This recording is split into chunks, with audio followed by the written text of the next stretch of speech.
नमस्कार साथियों, मैं सुमित बराड़। कल एक बहुत ही हृदय विदारक घटना के बारे में मुझे पता चला और वो हृदय विदारक घटना का लोग जश्न भी मना रहे हैं। साथियों, जम्मू कश्मीर में श्री वैष्णो माता मेडिकल कॉलेज को बंद करवाया गया और इस बंद करवाने के लिए जो कमेटी वहां बैठी थी, जो कमेटी धरने पर बैठी थी, लगातार धरने पर बैठी थी, जब वो कॉलेज बंद हो गया तो उस कमेटी के सदस्यों को माला पहनाकर उनका स्वागत किया गया, उन सदस्यों का सम्मान किया गया।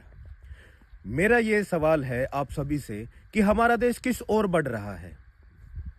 अगर हम बात करते हैं विदेशों की, तो वहाँ पर नए नए मेडिकल कॉलेज खुलते हैं, यूनिवर्सिटीज़ खुलती हैं और इनको खुलवाने के लिए जो समितियाँ संघर्षरत होती हैं, जब मेडिकल कॉलेज खुल जाते हैं, यूनिवर्सिटीज़ खुल जाती हैं, उनको सम्मानित किया जाता है। लेकिन हमारे देश में एक अलग ही गंगा बहाई जा रही है।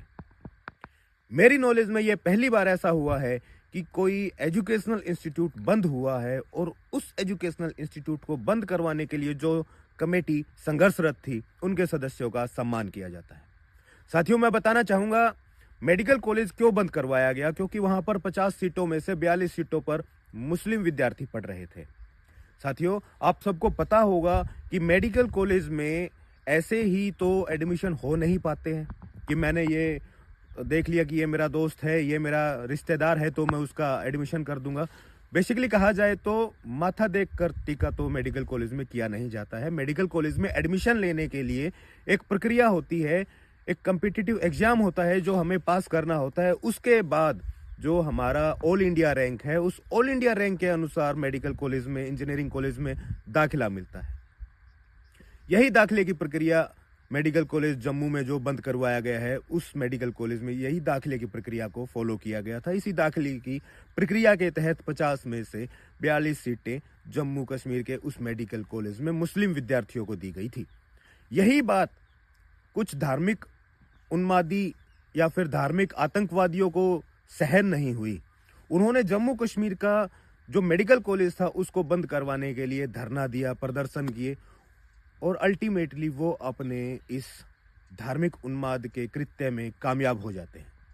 और जब कामयाब हो जाते हैं, मेडिकल कॉलेज बंद हो जाता है, तो उन लोगों का सम्मान किया जाता है। मैं समझता हूँ धार्मिक कट्टरता की ये हद है। ये तो वो वाली बात हो गई, मैं मेरे दुख से परेशान नहीं हूँ, मेरे दुख से मुझे दुखी नहीं है। मैं दुखी हूँ क्योंकि मेरा पड़ोसी सुखी है।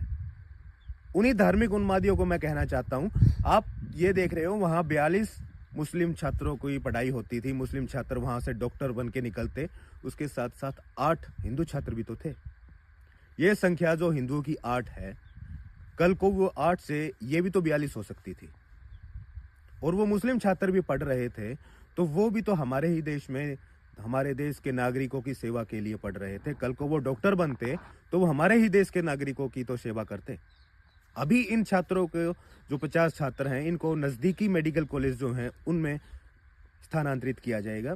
लेकिन एक देश के लिए ये बड़ा कलंकित दाग रह गया कि सिर्फ इसलिए एक मेडिकल कॉलेज को बंद करवाया जाता है क्योंकि धर्म विशेष के छात्रों की वहाँ पर बहुतायत थी। आप सभी साथियों से मेरी गुजारिश है, जो ये मेडिकल कॉलेज बंद हुआ है, ये मेडिकल कॉलेज अच्छा बंद हुआ है, अच्छा काम हुआ है या बुरा काम हुआ है, आप सभी नीचे कमेंट में जरूर दर्ज करें। धन्यवाद साथियों।